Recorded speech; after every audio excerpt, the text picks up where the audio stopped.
What's up? I think we're live. Let us know if you can hear us. Let me turn my volume off so we don't have duplicate things. Hello, everybody, from our orange office in beautiful Centennial, Colorado. Friendly reminder, if you are ever in the Colorado area, whether you live here, are just adventuring here, or you're just here for the weed, I don't know if I can say that on YouTube, come on out, say hello. We'd love to see you in the office and swing on by and learn more about you and your business. So hey, if you guys don't know me, I'm Caleb, also known as the Book Flipper. This is my business partner, Matthew. Hey guys. Also known as... Do I have an alias? I thought it was Bacon Books. Bacon Books? Yeah, we're still working on a name for Matthew. Yeah, right now he's just Matthew Osborn. So we're excited to be here. We do live webinars monthly, sometimes more often, sometimes less often. It just depends on when we're on the road and what's going on. So if you have questions, drop those. We are dual streaming, tri-streaming, quad streaming. I think it's just something like that too. We're on YouTube Live in the Facebook group, which just passed 10,000 members, by the way. So we're doing a little celebration for that. And we're also on YouTube Live. So if you are in either place, drop us a line, say hello, let us know where you're from. And if you have questions, we're going to get to those. So we have just a few slides Matthew's put together.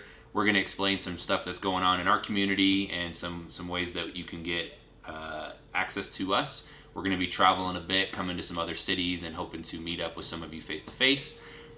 Quick shout out to Bobby Flippin' Finn on Instagram. Bobby's a great dude. We were hanging out in Boston last week. He came over and helped with a small book deal we were working on. Super cool guy. If you guys aren't following him on Instagram, free shout out to Bobby Flippin' Finn, 2 N's, Finn. Awesome guy. He's kind of like a Huck Finn. He's got a great little book selling journey going as well. So if you're in the area, again in Denver, look us up. And Matthew, we'll turn it over to you. Yeah. So let's go into, you got 10,000 member giveaway here. So 10,000. I know. More excitement. Look at Come that. on. More excitement. 10,000 for the Facebook group. We crossed that threshold. I think it was last week we crossed that. So thank you everyone that helped contribute to that.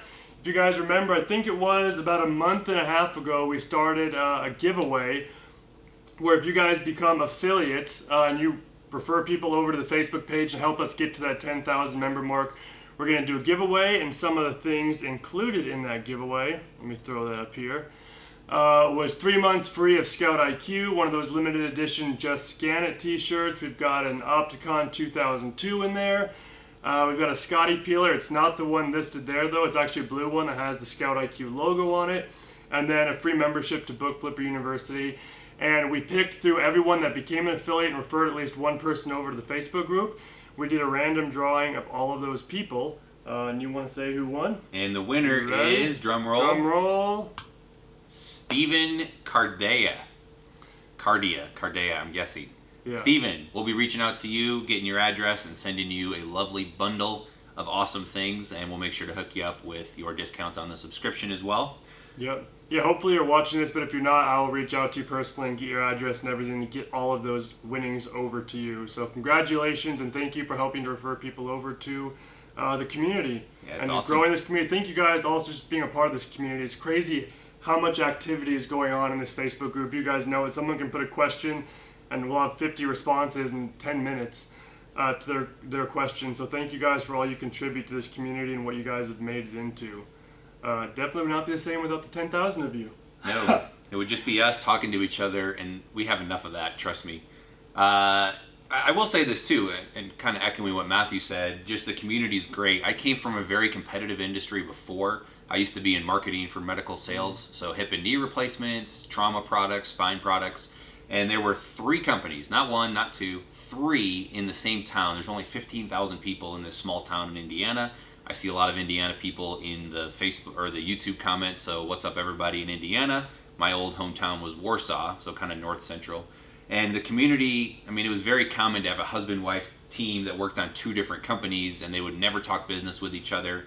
It was extremely competitive. Everybody was trying to be secretive about what they were working on, and we certainly didn't help other people in the community. So it's really neat being in the book space. A lot of you share great content. You're helping other people. Technically, we're each other's competitors. Even Matthew and I work together, but we have different Amazon accounts. Mm-hmm. So if he finds, we actually found out we were both bidding on the same liquidation auction. And I was like, wait a minute, is that your username? He's like, yeah. Thankfully, we figured that out before we bit each other up and Exactly. realized we were. So yeah, there's competition out there, and we help each other, we learn from each other, and it's awesome. So by all means, thank you from the bottom of our heart. We'll give you one of those little heart signs like Taylor Swift does. But we're excited you're here. We're going to answer a lot of questions today. We do have just a couple other comments here on some feature updates if you may not have seen it. The most recent one, I think Matthew's going to throw it up there, is OCR. Yep. We just love to throw out acronyms. That's very common in this space. But OCR is optical character recognition. What it allows you to do, I should have brought an example with me, but a lot of books, most books have barcodes on the back. That's what makes it very easy to scan. So you're able to... have some over there we can grab. Yeah, probably. Yeah. Anyway, most books have barcodes. A lot of older books don't, and they'll still have an ISBN written on the back cover or on the back side of the title page. What we did is you can use your phone's camera now, so not your barcode scanner, but you can use your phone's camera to actually just hold it up. It'll read the barcode or the ISBN, the typed out ISBN, really quickly. It's really powerful. Or on the back side of the title page. What this allows you to do is those manual type-ins that you used to have to use voice to text or kind of type those in, you can just use your phone's camera, and that makes things really, really simple. So that's been awesome. We've had that out now for maybe a month, give or take, 3 to 4 weeks. To that. Yeah. And the feedback's really, really strong. We also have another, so it's 2 features in one. One is reading the ISBN, so the OCR. That works really, really well. There's a couple times where if the ISBN starts with like a 3 or something else, we're working on fixing that. It will be working better. And if there's a little bit of a reflection on the backside of the cover, sometimes your camera struggles to pick that up. So backside of the title page is best, and we've gotten a ton of people reaching out saying, hey, I'm picking up books that I used to just gloss over because it wasn't worth the time to type them in. And we got screenshots of $100 books, $50 books that people are finding using the OCR feature. So that's awesome. That's why we do what we do. We try and make it so you can be a little lazier and still find good books. That's kind of what we're after. The other feature that's included, there's a title search. You got that picture again? Yeah. So we can do OCR, and then if over on the right we have title search. That's not perfect. We're going to try and improve that as well. Amazon doesn't make their cover recognition API available to developers, so we can't tap into that because that would be money. So we're actually just reading some titles. It's probably 50% accurate. The ISBN is going to be where you're going to, that's where you want to spend your time for sure. The title search still leaves a little something to be desired, but it's there, it's helpful, and it's not going to be gospel truth, but if it's working for you, that's awesome. So real quick, we did just hit 10,000 members in the Facebook group. We're excited, glad you're there. YouTube is really close to 8,000. I think we're at 7,900. Yeah, really close. So tell your friends, if you haven't yet subscribed, click the subscribe button below. If you're on YouTube and you haven't joined our Facebook group, head on over there, the Book Flipper community. Tons of content going out there, tons of questions and answers, and a lot of really cool people to learn from. So that's pretty sweet. One other thing real quick, just to toot our own horn, but we also have team mode, if you guys have seen that. We've got cloud triggers. We're the original company that invented cloud triggers, so we're pretty thrilled with that. But cloud-based triggers just mean if you switch phones, if your phone, if you drop it in the toilet, drop it on the concrete like I did last month, the triggers are waiting for you on the cloud. You can replenish them at any time. The other really big benefit of that is team mode. So you're able to set up triggers and push them. So if I wanted to hire Matthew and I say, hey, I don't trust you to read the data, I just want you to go out and scan books for me, I can set that up for him. I can set all the triggers, and I can change it to hidden mode remotely. So I can go on my web portal, app.scoutiq.co. I can go in there, change his triggers, change his profit level, and then turn it to hidden mode or not, and I never have to touch his phone. This has been really cool for us, and again, we've heard of a lot of you with some awesome stories. We've been able to hire scouts in different states, or we land a library deal or something, and we say, hey, I need somebody in Maine real quick. I don't want to fly out there and handle a small deal.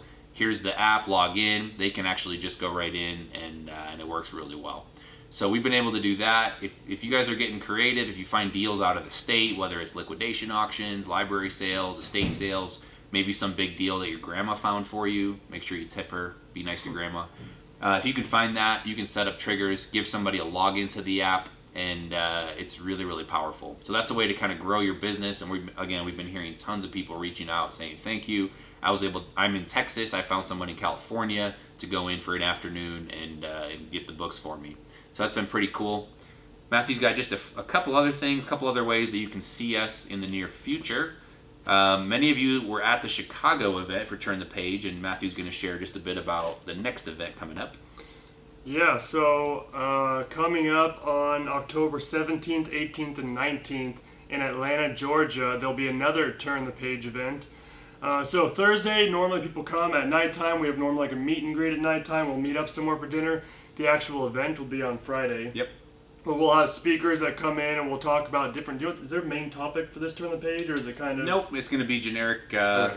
We kind of do two different topics. One is improving your Amazon business, books specifically, but in general Amazon. And then the second is, I hate it, but the self-help genre. But really, how to set up targets, goals, how to plan your time. Some really valuable things as you're trying to grow your business, whether it's your side hustle or your main thing. So that's kind of the two things that we get into.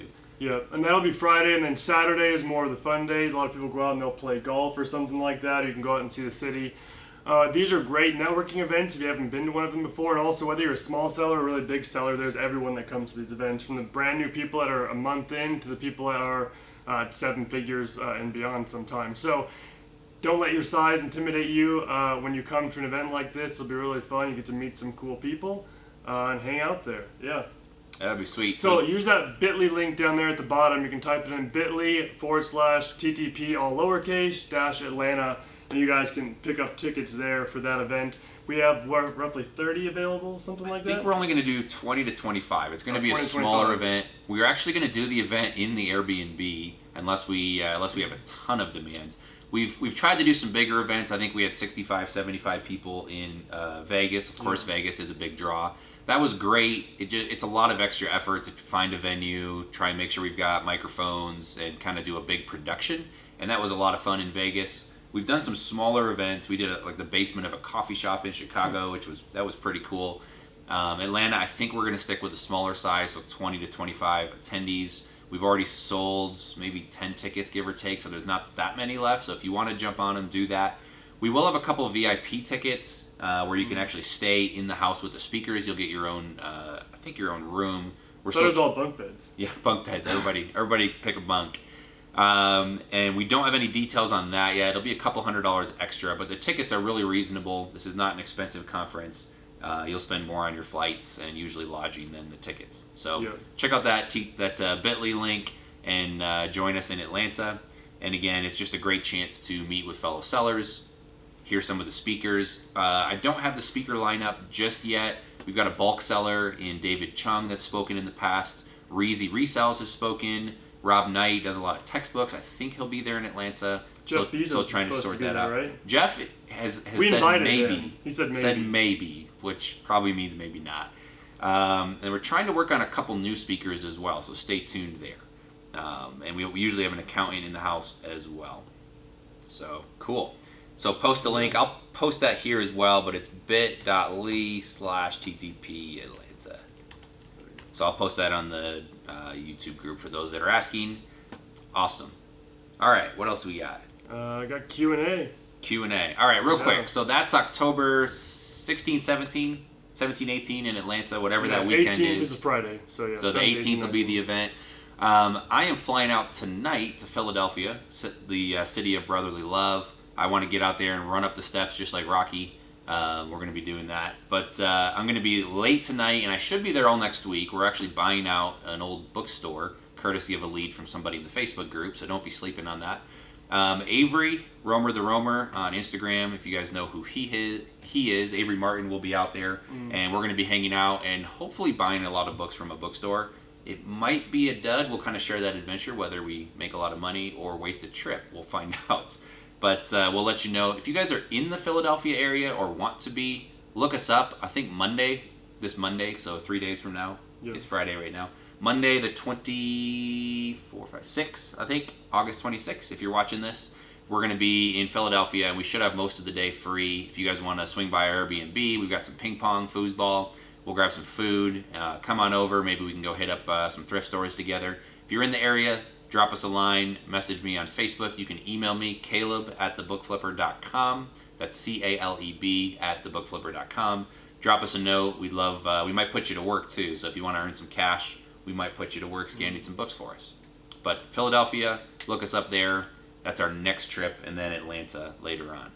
All right, enough of us yakking. We're going to answer some questions for the next 30 to 40 minutes, and then we'll jump in from there. So if you have questions, drop those in. Looks like we have about 80 to 90 people between the two platforms watching us. So thanks for watching. Hopefully we create some value for you. If you guys have questions, let us know, and we will start answering those. Let me go back up. I know several of you asked some earlier. I can grab Facebook and grab YouTube. We'll go back and forth. Cool. All right, we got a couple people saying they love the OCR. The title search is not as great. Yep, we agree. It's a work in progress. But again, if it's helpful half the time, it's helpful to have there. Just don't rely on it as everything. Restricted books. That's a good question. So ScoutIQ, let me back up a step. Unfortunately, there's a handful of books. It's maybe a few thousand titles across the several million books that are out there. These are restricted on Amazon. What happens is there's a lot of counterfeit textbooks, so some of the major textbook companies are kind of saying, nope, we want these to be a gated category called popular textbooks. There's also a generic popular books category that's also restricted, like Love Does. That's a very popular book. There's a couple other books that aren't textbooks that are also commonly restricted for most sellers. So if you guys see that, what we do in the app is we actually, over the thumbnail image in the bottom left of the app, we actually show a little red R that says restricted. That doesn't mean that you're restricted. It means it's a commonly restricted book. If you want to check your account within ScoutIQ, you can simply tap the thumbnail icon. You'll have to log in to Seller Central, and then once you do that, it'll keep you logged in, and then you're able to see if you can sell that particular book. So if you have questions, do that. We want to make it, we got to figure out how to do it without scraping. We want to do it where we can actually look up your Amazon account in the background, similar to what Scoutify and maybe Profit Bandit does it. But the way to kind of pop up and show you the restrictions while you're scanning, that would be pretty sweet. So that's something we're looking at. Unfortunately, Amazon doesn't give us that data in the API. So restricted books, if it shows a red R, it doesn't mean you're restricted. It means it's commonly restricted. We're trying to do you a solid and help you out with that. And then, as always, you can tap the thumbnail icon, bring up Seller Central, and show you if you can sell that particular book. Real quick shout out again to Avery, Romer the Romer. He's a good dude. He's actually doing a restricted inventory consignment deal. Yeah. He's using the tracking spreadsheet, so shameless plug there. But he's got it set up. He's actually hiring listers all over the Nashville area, and you can actually send your inventory to him. So if you want more information on that, drop me a line, caleb@thebookflipper.com, and I'll connect you over to Avery. Or reach out to him on Instagram, tell him Caleb sent you, he'll take good care of you. So if you do have inventory that's gone stranded, again, the weird part with Amazon, it's their sandbox, and you can have a great book, $50 textbook, you send it in, they say great, you can send it, it gets to the warehouse, it gets checked in, and then it goes restricted, it goes into stranded. I wish Amazon would tell us that before we send it, but shame on you, Amazon. So if you do have some inventory, you can actually ship that to Avery. You could ship it to me too if you have a lot of inventory. I don't want to deal with onesie twosie, so you can send those to Avery. He'll take care of you, and that's a good consignment option to turn that back into cash, or you can look up Book Scout or something like that. Yep. So Jesse Carl says, I'm doing bulk and wondering about seeing the FBA and my profits at the same time. FBA and my profits. Well, if you use ScoutIQ, you should be seeing those you at can the same see time. both. So the app will actually show you the target price. It'll be highlighted in orange. Top left will show you the estimated profit, and you can see the FBA offers if there are any in the API in the FBA column. Also, you really want to be looking at the used buy box. That's the most important metric, especially if you're buy box eligible. So that's an option. Many bulk sellers have actually been using an emulator, so you can use like BlueStacks or I think Visor, VYSOR. There's several different emulator software out there where you can actually plug your phone, or sometimes over Wi-Fi, take your phone and mirror it on your computer. If you have an Apple device, you can do it with QuickTime. That's a free app, free piece of software. Android, I think BlueStacks. There's lots of different emulator apps out there. I'm trying to think. There's one I use as well. But there's several. You can just Google emulator apps or free emulator app for Android or for iOS, and then Mac or Windows, whatever you're using. You can pull it up on there. That's an option where you can then scan and then see the data on a computer. A lot of people like to be able to do that rather than using a phone. You can also use ScoutIQ on an iPad if you want a bigger screen. or any of the tablets out there. It's not optimized for that, but it will work. So I think we answered that question. If not, if you have any follow-up, feel free to do that. Let me see what else we got. Had some people asking about how to get ungated in CDs, DVDs. So I think you guys jumped on that and helped answer it. Basically, you got to find an authorized wholesaler or a distributor of that stuff, and then you have to follow the steps. So for Amazon on DVDs, you got to buy a minimum of 10. MSRP has to be a minimum of 25. You don't have to pay 25, but the MSRP needs to be north of 25. And Amazon has to be accepting applications. So make sure you check with Amazon first. If they are, you can go ahead and click apply and then fill out. Make sure you have a proper invoice. Yeah. Upload that, and then wait Amazon's approval. A lot of times they will just auto decline it. I think they just like making people angry. And then you just have to keep submitting it and saying, look, I met the criteria. It's at least 10, MSRP $25. You know, it's coming to my business address. Everything's great. Cool. So that's a way to do that as well. What other questions? We'll go back and forth here. Bridget says, does the guy come with the shirt? Are we including him? The model? Yeah, the model. I don't think we let him out. I think he's locked in the back room, actually. And then Brad says, can ScoutIQ allow scouters to adjust the price in hidden mode?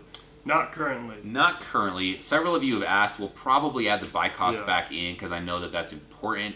What we do allow is we tried to make it as simple as possible. It was purposeful, yeah. It was at first purposeful. We do have a lot of people that work with like libraries, and so they set them up with a phone and a scanner, and then we tried to hide everything. If you set it to hidden mode, there's no way to change the triggers, no way to change the buy cost, no way to screw the app up, because we've seen that happen a lot when we've worked with different libraries in the past. So we wanted to keep it, just dumb it down, make it simple. A lot of you have been asking, so maybe we'll add an option where you could turn that on or off, where you could change the buy cost. If you really want a scout to be seeing the data, they can change their triggers at any time. So you can set up $2 triggers or $10 triggers, or you can let them make their own decisions. So that's some options available to you. But we have heard the feedback, and that's something that we'll be looking to address as well. Yeah, definitely. Again, a lot of Indiana-ins, Hoosiers in the house, Arizona. Looking forward to Atlanta. Yep, North Carolina. What's up? Maine, Texas. We got people from all over the country. What other questions we got? Trying to go through here. Anything else on Facebook? So Bobby says, what textbooks tend to be more likely counterfeit? I'm using eFlip more often and want to avoid this the best I can. That's a tough one. That's a tough one. There's about 1,000 to 1,500 that we know of. Unfortunately, I've signed an NDA. I've worked with some of the publishers to get lists that are commonly counterfeited, but I'm not allowed to share that publicly. Otherwise, I would. I can maybe put you in touch with that publisher. Maybe they're willing to share. But the 3 common publishers and then all their imprints underneath them are Pearson, Cengage, and McGraw-Hill. And again, those are all like the parent companies, and they have a ton of like sub-brands underneath them. You can go to Stop Counterfeit Textbooks, I believe. Let me double check that. I can look it up and post it. Either Stop Counterfeit Books or StopCounterfeitTextbooks.com. I think it just showed up. Probably not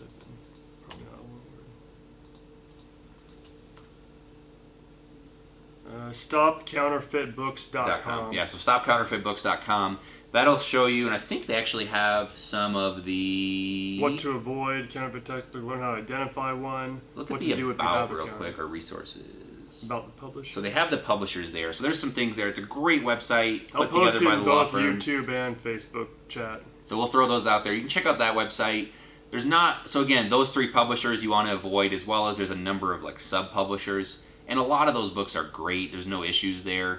If you guys are concerned about it, the issue is there's like test buys going on. So the law firm has set up, they're out of Rockville, Maryland. They're going to buy your books. You know, they're buying periodically, looking for what's going on. They're going to buy a textbook. If there's nothing wrong with it, which is usually the case, they're going to return it, unfortunately, which costs you money. We've been trying to report them to get Amazon to take some action, but I'm pretty sure they're working with Amazon on that one. So best case, you're going to get it returned. Worst case, they can say, hey, it's counterfeit, and then they can get you blocked from those popular textbooks, which I think is what they're really after. There is a problem in the market. They're trying to clean up the market. I get it. But I think they're also trying to kill the used book market because publishers don't really make a whole lot of money on the used book market. That's where we come into play. We're just resellers, but we're helping find textbooks, get them to students at cheaper prices than the bookstore, and that's kind of helping make education, or at least the textbook portion, a bit more affordable. So, What else we got? Any questions there? Yeah, Michael says, how do you know if you're buy box eligible? So buy box eligible, go to Seller Central, manage inventory. Up at the top, there's like manage inventory, manage FBA inventory. Just do manage inventory. Up at the top, there's a thing, it's either settings or icon, preferences. Click on that, and there's some columns you can show. One of the columns you can highlight to show is buy box eligibility. Turn that on, go back to the page, refresh it, and then it'll actually say buy box eligible and say yes or no in the columns. So that's how to tell. The other option is find a book where you're the cheapest prime price and go to that actual Amazon page, go in incognito mode so Amazon doesn't know it's you, and then check and see if you are in the buy box. If you are, then you're good to go. So buy box, Amazon usually gives to the lowest prime offer from a reputable seller. So just launched sellers usually don't qualify. If you have really bad metrics, if you have a lot of defect rates or order issues, then they may take that eligibility away. And you do have to be a pro merchant, so you have to pay the $39.99 a month to qualify. Buy box is extremely important. That's where lazy buyers, which is a lot of buyers, they go in, they pull up the book, and they say, hey, there's that little option that says 215 offers starting at $29.99, or there's add to cart new from Amazon, or the new buy box, or used. And it's hard to know, but as much as half maybe of the sales come through the buy box itself. We've talked to a lot of sellers. It is a big deal to have it. Sales tend to double if you have access to the buy box. So the buy box is really big. That's how to tell if you have access. If you don't, it's really important to try and get feedback. Let's throw something out there to y'all. I'd love to get your feedback. We've been talking about this a bit. So one of the challenges just starting off is getting feedback. You have to get a few feedback to get past the just launched on your account. So how do you get that? Well, the problem of selling FBA is it takes a bit. If you're not buy box eligible, you're not really going to be getting a ton of sales FBA. It's still possible. One thing we've talked about, and it goes counterintuitive to the lifestyle that I value specifically, but I know Matthew does as well.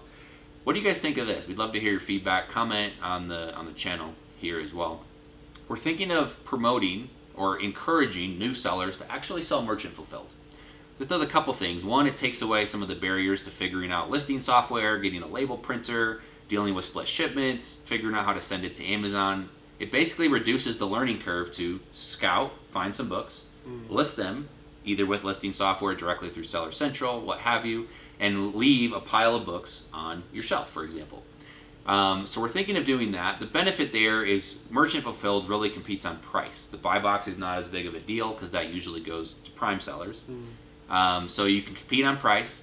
You can sell stuff the same day. If you have a book that's ranked 5,000, it's a $10 book, $15 book, you can actually sell that same day, take it to the post office. You could feel really good about getting your first sale, which is kind of that dopamine or that hit, if you will. So that's an option. The other benefit of merchant fulfilled, and you got to check all the terms of service on your own, you can actually leave a handwritten note. You're not allowed to feature your own store, your own website. You really shouldn't be leaving contact info. Amazon wants you to promote Amazon. But you can leave a note that says, hey, dear Tim or whoever bought your book, dear Mary, thanks for buying my book. I'm a brand new seller. Would you mind taking just a minute to leave feedback on my account? That will really help other sellers know they can trust me. Yeah. You're not supposed to convince them or try and persuade them to leave you positive feedback. You can't give them things in return for feedback. Yep. Can't bribe them. Can't give them a gift card. But just a handwritten note saying, hey, I'm a small business, small seller, trying to grow my account. It would mean the world if you could take just a moment to leave a review, not a review, but feedback on my account. You can even give them a link. Of course, you're going to be typing that out, so it's not as great. But I think that goes a long way to helping people, because if I get a note in the mail, like I usually don't leave feedback on Amazon. It's not eBay. But if someone actually took the time to write me a note, said, hey, I'm brand new, you better believe I'm going to take 2 minutes out of my day to go try and help them out. And I think if it's printed like an invoice, people just throw it away and probably won't read it. So handwritten really probably will get, I'm sure, more responses than something that's just printed out on paper.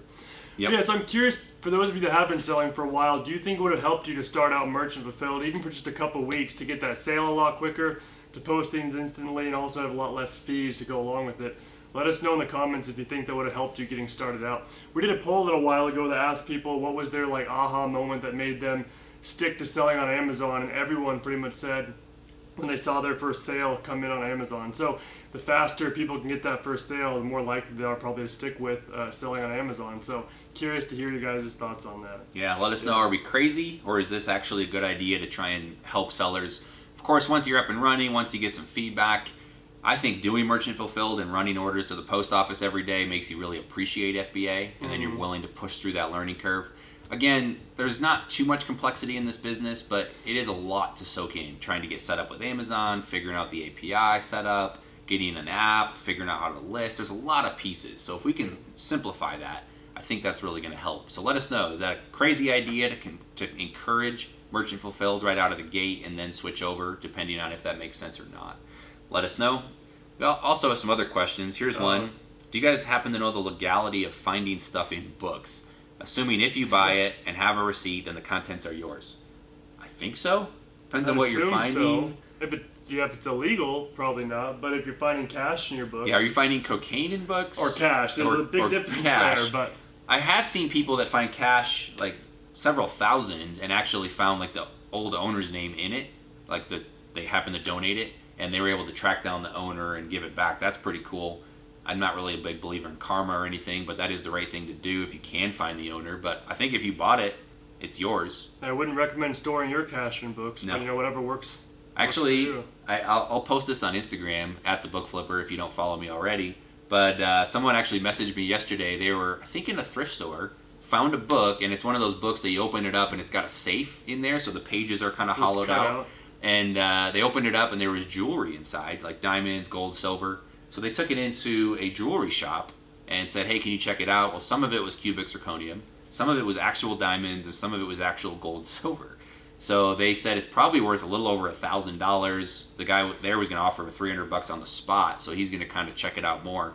So yeah, you find stuff in books. At that point, it's been donated, unless there's names on the jewelry, names in the book. Yeah, you're not finding that person. You're probably not, and if you posted that on Instagram or on Craigslist and said, hey, I found jewelry in a book, is it yours?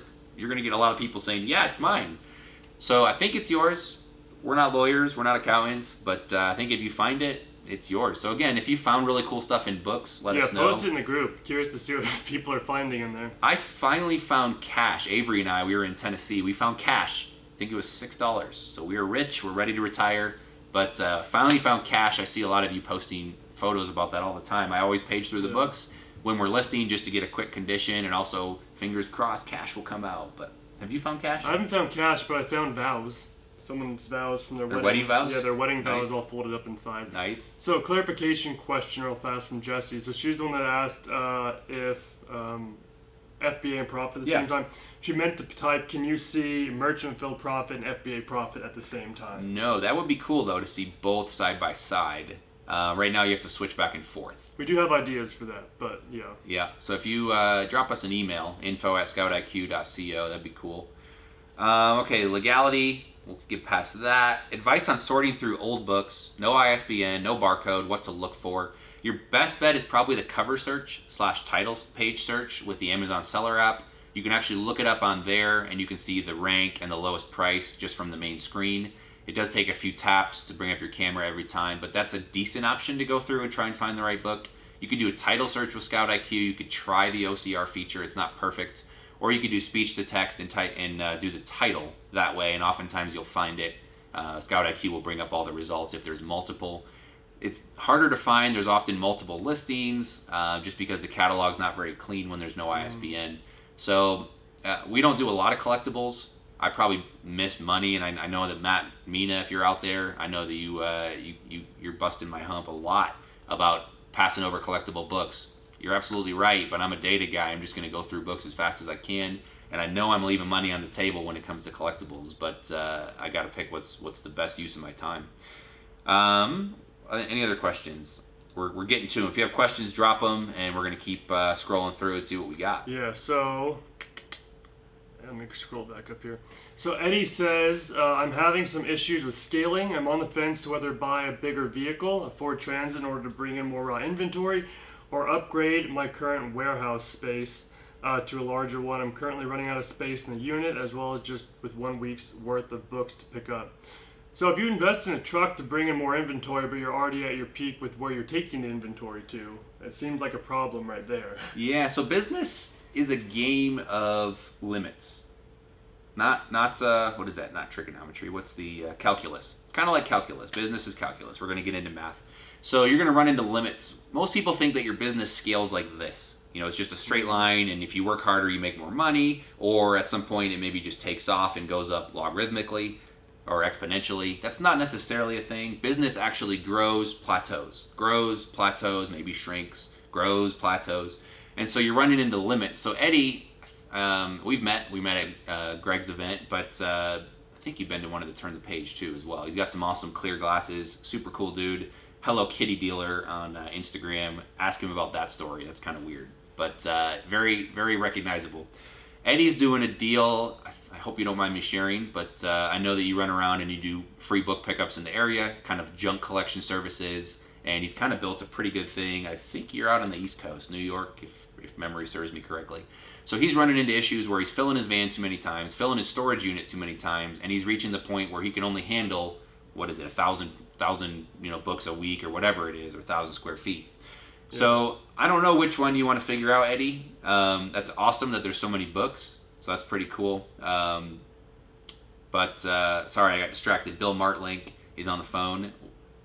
What's up, Bill? He says BlueStacks is a good emulator to use. So Bill's a cool dude as well. He's with Sell Back Your Book. If you guys are bulk sellers, reach out to him. He can help you out. He's got some ways to buy books that you probably can't sell.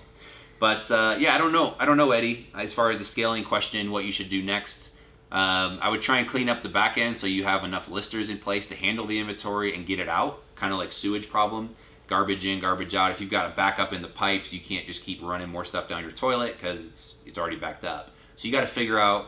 Sorry for the sewage analogy, but you got to figure out how to deal with the books that are already in your storage unit. Whether that's more listers, a bigger space, I'm not sure. You'll have to figure that one out. Again, these are good problems to have. Taking cost to account and everything else. Yeah, both those options. Or one thing we don't like to talk about because it's not sexy, is your business big enough? Is your current vehicle and your current warehouse space big enough that you can reach your goals? Whether your goals are 50 grand a year in net profit, 100 grand, whatever your target is. If you're hitting that, bigger isn't always better. We always like to think it is, that kind of we get stuck in the American dream of more is better. I've been saying this a lot lately, but more is not better. More is just more. So if you're good, if you can reach your goals, whether it's 50 grand a year in net profit and you're there, taking on more won't make you any happier. You might make more money, but you're also going to have more headaches, more overhead, etc. So you have to analyze that in your own business, Eddie, but drop me a line. I'm happy to talk with you on that. I'd try and figure out a way to list more books out of there. And then if you're able to kind of clean that up and you can just keep dumping more into the funnel, then upgrade the truck or get 2 or 3 or 4. A couple other questions. What does it mean? They said Scoutify. I think they mean ScoutIQ shows a gray header. That means you don't have triggers for that specific book or sales rank or category. So you may need to go into the web portal, app.scoutiq.co, or from the triggers page, there's a link actually to go edit your triggers from the phone. You can go in there, make sure you have triggers set up for the category or the ranks that you're doing. Here's a good one. Maybe. Someone else says they found jewelry. Man, you guys are dropping lots of comments. I'm trying to keep up and go in here. All right, legality of finding stuff. When getting books for free, what ranks will you send books into Amazon? I'll send in almost any rank, especially if the book is still relevant. You can use the stock triggers with ScoutIQ. That's pretty much my guidelines. You can change the profit values, but the rank and what price we're looking at, there's a lot of science behind it. I'd probably leave that alone. My basic rule is if it's under 1.5 million, under 2 million, then I pretty much look at the FBA offers to use buy box because that's important. I think once you're above 1.4, 1.5 million, I think the buy box becomes deleveraged and you should be looking at the lowest merchant fulfilled price. Again, it's not an exact science, but somewhere in there, if a book is $10 merchant fulfilled and the rank's $500,000, the e-score is great, and the prime price is 30, that's probably realistic. Someone will pay that, and so I pay attention to that. If the book is $5 million, same issue, $10 merchant fulfilled, $30 prime. I don't think you're very likely to get a $30 prime bump if it's only selling once or twice every 6 months. So basically, once it gets above, let's call it 2 million, 3 million, somewhere in there, I'm looking at merchant fulfilled only, and then I'm going to still send it in prime typically. And then the basic rule is 10 times sales rank. So if rank is 3 million, I need it to be selling for $30 merchant fulfilled before I send it in. 5 million, $50. And then really I have a pretty hard cutoff at 6, 7, 8 million, unless it just looks really unique or there's no listings on it, then I might snag it. What else we got? Found you from Romer. Found him from Rakin. Cool. Love how the community just kind of has a little bit of a flywheel there. Keep a chart. Do I price around peak of the spike or where the drop ends at? So we are right in the middle of textbook season. We probably should have mentioned that. We look a little happier, a little tireder because we're still listing books. Textbook season is awesome, where you feel like $1 million. So the biggest week of textbooks is probably this week. Next week should also be very, very high. And we should see a pretty high demand for books through the middle of September. Some books, as supply drops off, the price actually goes way up in the middle of September because everybody ran out of stock. And so if you're willing to be patient and wait, a lot of your books will go way up. Some books, the opposite happens. Rent U comes on the listing, bigger sellers. Maybe there's not as much demand as last year. And so counterintuitively, the demand is way up, but people are dropping price like crazy. And sometimes that does happen on textbooks where it races to the bottom. It's a good buying opportunity if you're willing to buy when they get really low. But sometimes people are rushing over, stumbling over each other to get the next sale. So the demand is really, really high, August 1 to September 15. Prices spike usually mid-August to mid-September, although that does depend on the book. So that's something to keep in mind. Someone asked too, why is Keepa being removed from the apps? Oh, I just won an iPhone X. Got a nice spam email showing up. That's cool. Why is Keepa being removed? I think Amazon and Keepa are having a little bit of a tizzy. So if you guys are familiar, Keepa started charging, 2 months, 3 months ago? About that, yeah. So what happened is 17 a month. Camel's server, Camel, the other app that tracks prices and historical deals. Camel's servers basically fireballed, imploded. They had some issues. I think they lost their data. Keepa capitalized on that and said, hey, we're the only game in town. We've got data. And they started charging overnight. They put a paywall, and if you wanted to see the rank on their price history charts, you had to start paying, I think 15 euros, 12 euros. I think it was like $17 a month, US dollars. 17 is They're based out of Germany. Don't quote me on that. They're in Europe somewhere. And so they started charging overnight. I don't blame them. It's great data. However, Amazon terms of service say you can't mine Amazon's data, store it, and sell it. You can't monetize it. It's their data. So Amazon has been probably trying to push back on Keepa, probably because they're in Germany. They're not being as successful as they'd like. So they've now started going after developers saying, hey, if you're using our data, if you're using companies that vend or sell the data, just like a vending machine, then we could remove your access to the API. So you've seen a couple of the bigger companies jump out of the way and pull that out. There's some workarounds where you can do some custom links. We're going to be doing the same thing. We're trying to upgrade our backend. We use React Native. We're trying to upgrade to the most recent version right now. That's going to help us move faster.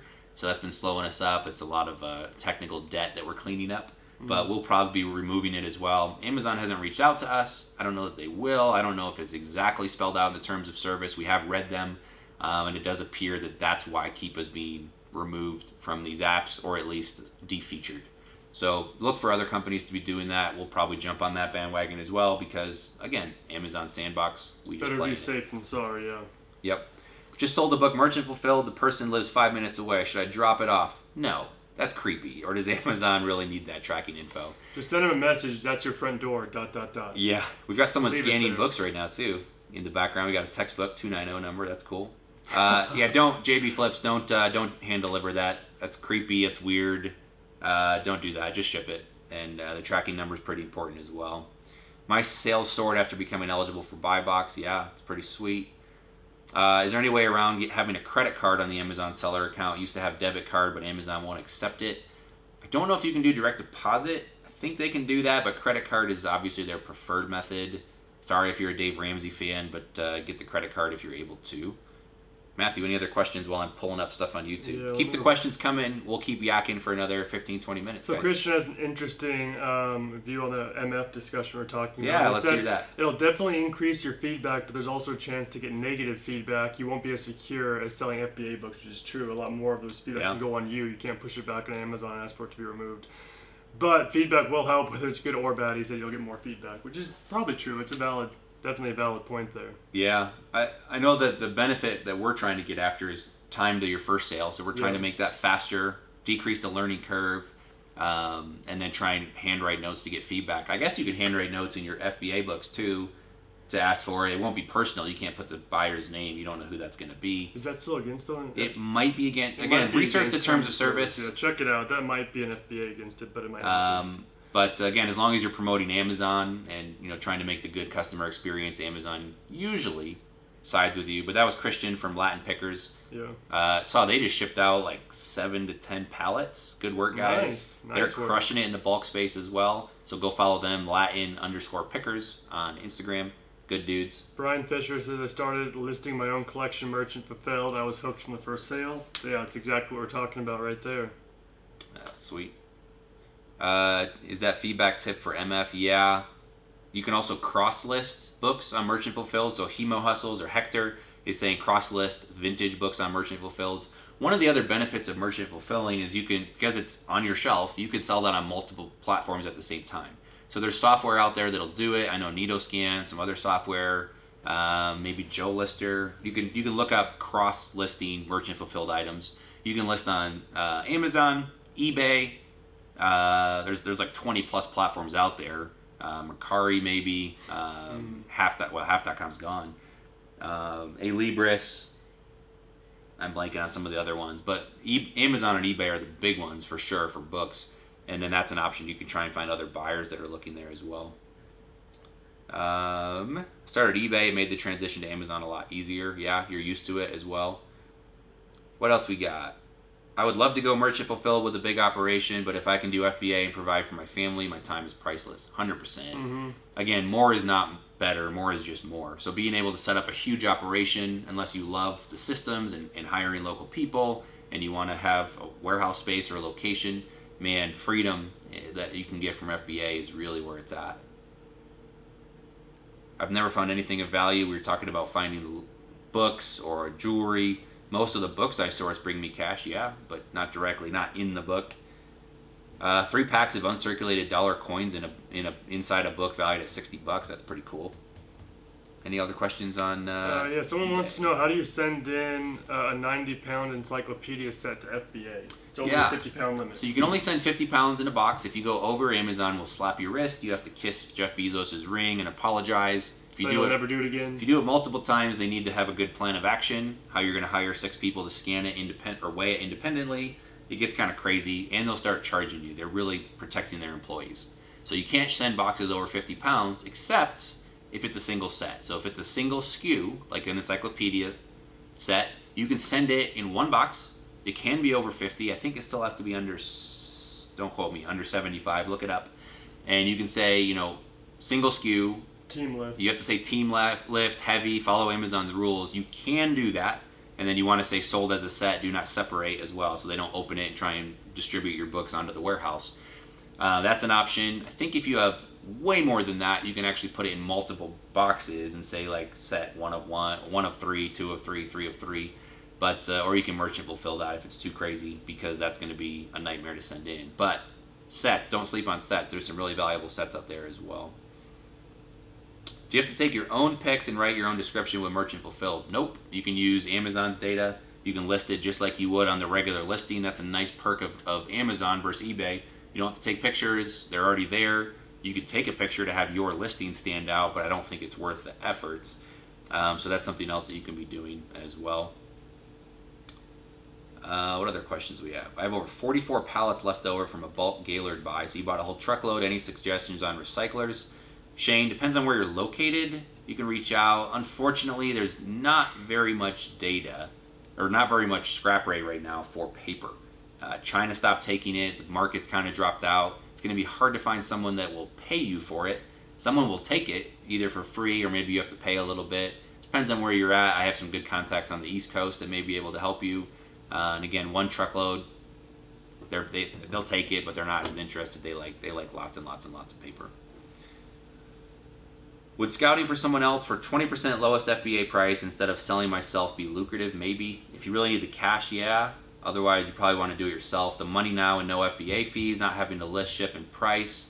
Yeah, if you got someone that's willing to do that, that's a decent option. If you don't want to figure out the Amazon game, if you just want to get paid right away, sure. Yeah, that fits your goals and what you're trying to do. You'll make more money doing it yourself, but it'll take longer. It'll take more cash. You'll have to figure out Amazon, etc. This is a good question. Will you be adding an option to incorporate offer count or number of offers into the triggers? At this point, no. We actually did a very in-depth analysis. We had a mathematics department in Slovakia, because that's the best math. Actually, my brother is a math professor in Slovakia.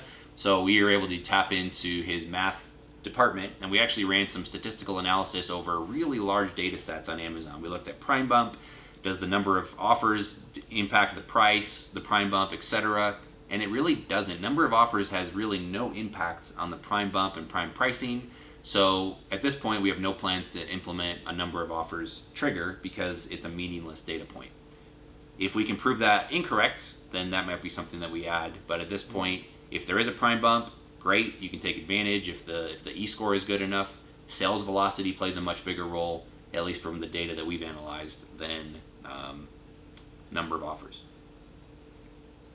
How do you send it FBA and list it MF? You do one or the other. Once you ship it FBA, you can't sell it MF anymore, so that's something you can't do. What should my price competitiveness ideally be in Seller Central? I'm around 89%. I think that's pretty healthy. You'd have to research what that actually means. There's some other software that'll tell you how often you have the buy box. I think that's probably a more important metric, etc. When is eScore showing up for DVDs, CDs, and games? We are actually calculating, we're storing and tracking that. So we probably need a couple months yet, but that's something that we're storing. We'd like to add those into our database as well, but the majority of you are booksellers, and we're trying to add more features for you rather than add out for DVDs and CDs. That's one of the there's only so many hours, so many development dollars we can spend. And so at this point, we're focusing on OCR, team mode, some of the things for all sellers, and then trying to add some of the eScore and database stuff back in. So we haven't lost sight of it. It's just been bumped down the old priority list a bit. Is it possible for ScoutIQ to do what Keepa does? We do have all the historical data. We don't rely on Keepa. Stay tuned. We might be doing something there. Any tips on scaling to 10 grand net profit per month, FBA only? Find more books. So, and that sounds List cheesy. More books, find more books. Find more books. This is very true. So there's two thoughts. We'll maybe leave you with these. If you have other questions, drop them. Otherwise, let us know there. But two thoughts on that. Basically, Matthew and myself and anybody watching, if you come into a room and there's a giant pile of books, we all have the same skill sets, roughly. We can all take that pile of books, list it on Amazon, merchant fulfilled, FBA, I don't care. We can list them online and turn that pile of books into money. Now, maybe you're a little smarter than we are at repricing. Maybe you can price them just a little better. Maybe you can improve the condition. I don't think it matters. Maybe List you can. a little faster. Maybe you can optimize. Maybe you can make a little more money off that pile of books than we can. But at the end of the day, that pile of books is worth $5 grand, right? So I could turn it into $5 grand. You could turn it into $5,500. Sally could turn it into $4,500. But at the end of the day, those books are worth a certain amount of money. So you can spend all your time optimizing. We talk about the funnel. So you got books that come in the top of the funnel, and then your system is what eventually prints money out the bottom. You can spend all your time optimizing that funnel, trying to figure out how to list 55 books an hour instead of 45, or bump it up to 200 books an hour. You can do all that. The most important use of your time typically is going to be to find more books. Because if you can pour more books into the top of the funnel, unless you're like Eddie and you've got your storage unit maxed out, then you might need to optimize your funnel, the back end. But your best use of your time is finding books. So where do you find books? This is where the other two binary decisions come from. You can either find a market or you can create a market. What do I mean by that? You can find a market, find something on Facebook Marketplace, find a garage sale, find books on Amazon, use eFlip to buy on Amazon, resell on Amazon. You could buy on eBay. You can go to an advertised library sale. You can find a market that already exists and the books are already listed for sale. All you have to do is show up and pay the asking price or haggle, right? So that's a market that already exists. That's great. The problem there is anybody with a smartphone is your competitor. Anybody that can download the Seller Central app, ScoutIQ, anybody that can do that is your potential competitor, and pretty much everybody has a smartphone. So if you want to go upstream, find ways to get creative, you can go to the markets, that's great. What you want to do instead of finding one, is you want to create a market. So Hemo Hustle, shout out to him, Hector Mora, he's been doing an awesome job with this. Yeah. He's been building websites for himself in his own neck of the woods. I think it's iwantyourbooks.com. And he's been doing that in his area, and then running ads, putting Facebook posts, Craigslist posts, and people are now calling him and saying, hey, I was going to donate these, I was going to put them on the market, but I saw that you're creating a market. Will you come take my books for me? Will you come pay me for my textbooks? Whatever it may be. So the option to go create a market, and you can do that by asking for backroom access to a thrift store, Find a library. Do you guys sell online? Do you guys want me to help partner with you? Find books that don't exist on a marketplace yet. That's where the real money can be had, is if you can be the one to create that market. So that long roundabout answer to say yes, you can get 10 grand. You can build that up. If you want, do you know the quickest way to find this? Maybe the 100bookchallenge.com. We put a spreadsheet together where you can plug in your buy cost, average list price, turn rate. And so there's actually a really pretty decent formula to figure out. If you want to net 10 grand a month, you could actually plug variables into the sheet and figure it out. Back of the napkin math, if you sell $20 books, Amazon's going to pay you 12 after fees, give or take based on weight. If you paid $2 a book for those, every $20 book that you sell is roughly worth 10. So if you want to make 10 grand profit, we're not going to factor in mileage, software costs, etc. Just cost of goods, sales. You need to sell 1,000 books a month. If you want to sell 1,000 books a month, you pretty much need to have, you're going to sell 20% of your books every month, maybe a little less, maybe a little more. If you want to sell 1,000 books a month, you need to have 5,000 books in inventory. So if you can build up your inventory, that's going to be the part that takes time, money, capital, etc. If you can build up your inventory to 5,000, and then you're selling 1,000 books a month at $20 a piece, and your buy cost is $2, give or take, that's going to net you 10 grand a month. And all you have to do is replenish. You need to find 1,000 a month, find 250 books a week. You'll be selling what you're replenishing, and your inventory will stay roughly at 5,000. And that's kind of back of the napkin math for that. Yeah, the100bookchallenge.com. If you throw your email in there, it takes you right to the page. You can download that spreadsheet for free. If you've already put your email in there before, don't worry about it. You won't get all the emails again. It'll just take you straight to that page. You can download the spreadsheet he's talking about for free. And yeah, put the math in there and see kind of what your goal is and figure out what you want to be finding each week. Perfect. Yeah, on the DVDs, CDs, it says, thanks, man. I just got ungated on DVDs, CDs. eScore would be helpful. Awesome. Nice. It's a great category. Books are easy. It's not really a gated category other than textbooks or popular textbooks starting off. Or if you get in trouble, then sometimes you can lose that. Go where other people won't. So I tell people in thrift stores, go to the top shelf, the bottom shelf, ask for backroom access. The more you do things that people won't do, type in ISBNs, the more likely you are to be successful. You got to show up, you got to put the work in, and you got to listen and be attentive and learn. But the more you do things that other people won't, maybe that's other categories, maybe that's asking for books that don't exist necessarily. Those are things that you can be doing as well. How often should I download the new database? As often as you'd like. We update it right now once a day. We're going to be moving to twice a day very shortly. We're automating that pipeline, so it'll be on the clock. We'll give you the exact time, so if you want to download those, you can once we lock it in. We'll have it twice a day. Most of you that we talk to download it, before going out scouting.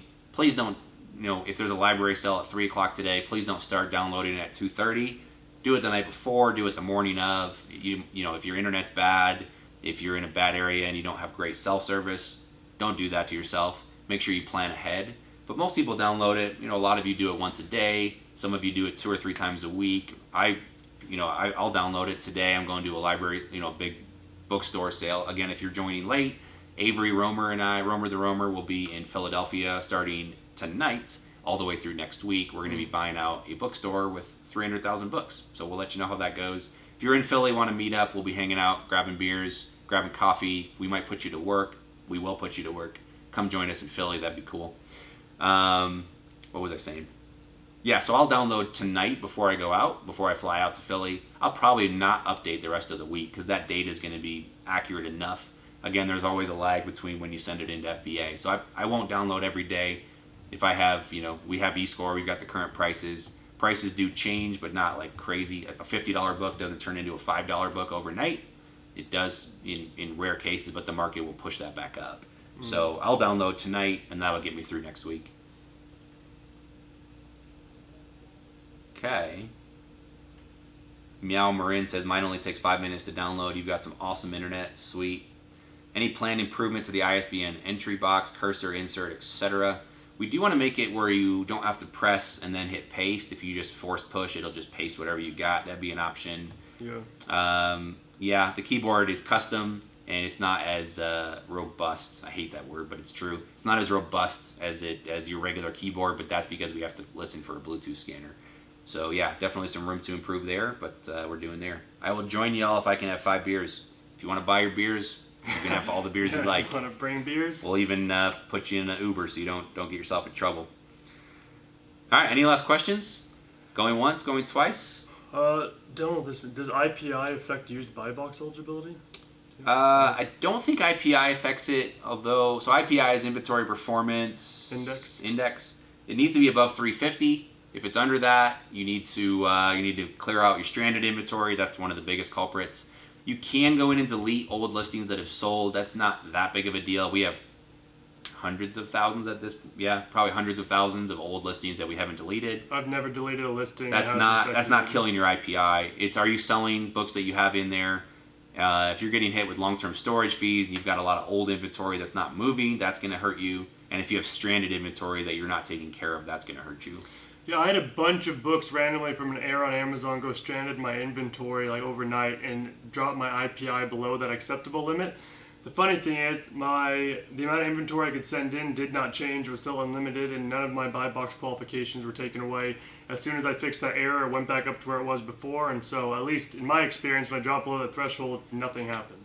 So I can't guarantee it's the same for you, but nothing happened on my account when it dropped temporarily. Yeah, so I don't think it'll hurt buy box. It will just limit your ability to send in more inventory. I think they update it every quarter. And so I think at the end of September is the next metric. So you could be under 350 right now as long as you get it over 350 by September, 30 days after September, so by September 30th. So, all right. We're going to be respectful of your time. It's been an hour. Thanks for being here. We love you all. Much love from Denver, from our office. Swing by if you're ever in town. You can view our beautiful, lovely orange wall. It actually came this way. We did not paint it, but it is pretty cool for ScoutIQ.